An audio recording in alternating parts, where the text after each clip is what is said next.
大家好，接下来的课程里，我们将学习到许多民众在洽公过程中常常会使用到的通用公务客语。现在让我们来练习吧。好，第一句呢，假如你完全不会说客家话的话，你可以这么说：抱歉，我不会说客家话。拍谢，我唔晓讲客话。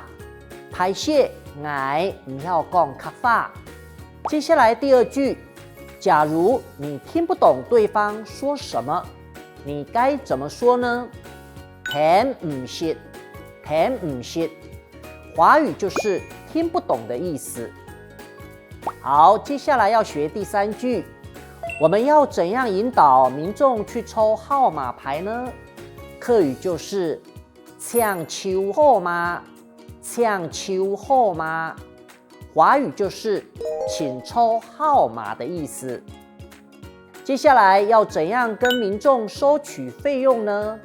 好，我們來舉一個簡單的例子。我要跟您收200元，客語要怎麼說呢？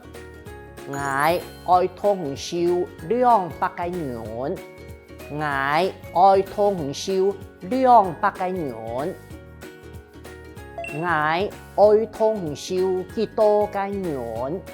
我愛同收幾多元？就是我要跟您收多少錢。括號裡面可以放進數字，代表多少的意思。好，我們整句來練習一遍。我愛同收200元，我愛同收200元。華語的意思就是我要跟您收200元。最後最重要的就是要請民眾在文件上面簽名或是蓋章。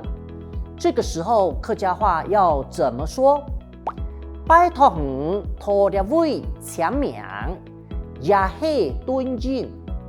拜託你拖列位簽名，也係敦敬。華語的意思就是拜託您在這裡簽名或蓋章。好，萬一忘記帶印章怎麼辦呢？你也可以直接請民眾寫自己的名字，簽名，簽名，華語就是簽名的意思。最後呢，我們可能會遇到民眾來報戶口，或者談到子女繼承財產的時候，我們可以利用這個機會和民眾宣導，現在是男女平權的時代，所以我們可以說男生女生都一樣。男生怎麼說呢？細賴，細賴。女生怎麼說呢？細妹，細妹。整句一起來哦，男生女生都一樣。細賴細妹多窮款，細賴細妹多窮款。好，以上呢是我們通用客語的課程內容，希望大家愛直接練習，將來選課哦。